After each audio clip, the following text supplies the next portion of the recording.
So today we're going to be talking about the Harlem Renaissance.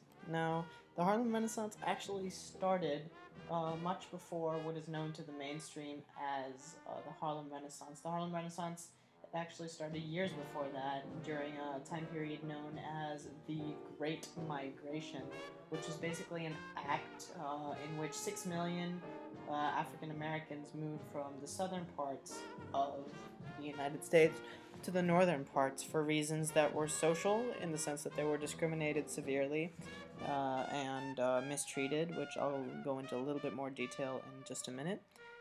Political, obviously they weren't allowed to vote, and there were really laws were made against them. They didn't have very many rights, things like that. And then economical reasons. They wouldn't be able to get jobs very easily, and even if they did get jobs, they would usually get bad jobs that were paid very poorly. So, basically what happened was they moved from the south to the northeast and to certain areas in the Midwest. So places like New York, Philadelphia, and all that were really starting to get very heavily populated with African Americans. And why did the African Americans come there? Well, they wanted to establish what was known as the New American Negro. And basically that was someone who was middle class, who was educated, sophisticated, socially active, and had an opinion.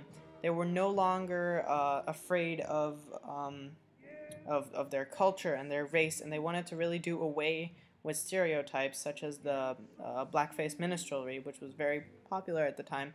They wanted to really do away with those types of stereotypes, all the negative African American stereotypes, and replace them with the image of a educated African American person. So basically what went down in the South was cultural and artistic oppression and suppression. The people there, they weren't allowed to be creative in any sense. They would just be shut down immediately by the white people. They weren't allowed to write or create anything of such.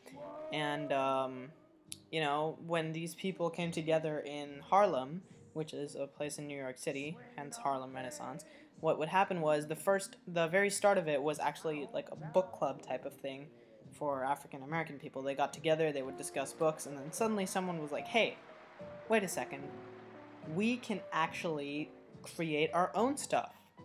And once that kicked in, you had this army of African American people with all these ideas that had been stored in the back of their brains for so many years, all these great creative ideas, poetry, writing, plays, sculptures, paintings, music, jazz, blues, all these great ideas finally let loose, releasing so much stuff. So, suddenly poets such as Langston Hughes, very famous African American poet, he started writing this beautiful poetry. Jazz music was invented. Louis Armstrong, with his trumpet, he was really famous. Jazz was actually like a rebellious type of music almost. It was rebelling against the white culture and the white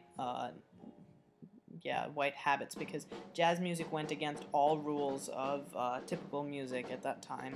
And also radical thinkers and philosophers such as Hubert Harrison started to write books about how the world was from an African American point of view. Then here you can see some of the artwork that was created at the time. You see it's very based around African American life in the Roaring 20s, as it was known.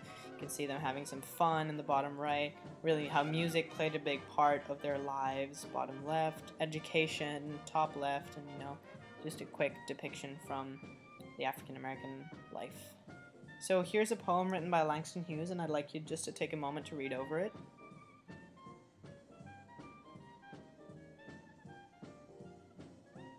I think this poem really encaptures what the Harlem Renaissance works were about. They were really about the suffering that African Americans were made to face during times of both slavery and even after slavery was abolished. People still thought and had the same frame of mind, and they expected black people to, do all their work for them, and they thought they would be allowed to mistreat them, things like that. And this poem really captures what the Harlem Renaissance art represented. Songs were like this sometimes. I showed you some artwork which showed African American life after away from the white people who thought this. A lot of literature was written like this. Even today, like we just read The Bluest Eye in English for those of you in Miss Rusignola's class, so you know how it was. This was also written by Langston Hughes, like I said. And this was the environment in Harlem at the time. You can see a jazz musician really rocking it out, or jazzing it out in this case, I guess. And you see a lot of people crowded around him, both black and white. And that really represents how popular Harlem was at the time. Everyone wanted to come there. It was the center of all things that had to do with artistic culture and African American culture. This boom of art, jazz, an explosion of this new type of music that no one had ever heard before. Everyone wanted to see it. New types of art, new types of literature. Everyone wanted to be there. And I guess that's what made the Harlem Renaissance so special. Langston Hughes, again, he described this time period as an expression of our individual dark-skinned selves. I think what this really represents is that finally each African American person had their own opportunity to express themselves. So Langston Hughes could express himself through poetry. Hubert Harrison could express his ideas through philosophical writings and stuff like that. And everyone else African American could express their opinion.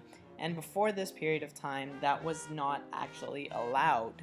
Well, not as much, or even if it was allowed, it was, frowned upon, and expression from African Americans would basically be based on previous stereotypes, like blackface minstrelsy, and that's what the Harlem Renaissance really changed. Sadly, in 1929, the stock market crashed, which led to the Great Depression, and the Harlem Renaissance was brought to an abrupt ending. However, the legacy lived on.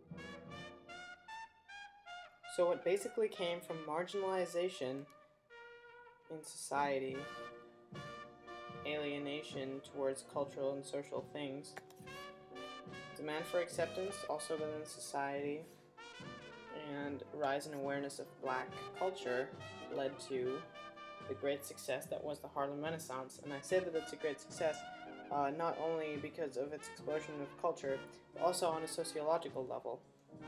The legacy of the Harlem Renaissance is that it redefined how America and the world view the African American population. The migration and the Harlem Renaissance changed the stereotypes of the uneducated peasant African Americans to a stereotype of an urban, cosmopolitan, sophisticated gentleman or gentlelady. And that's the miracle of the Harlem Renaissance, and I hope you learned something today. Thank you.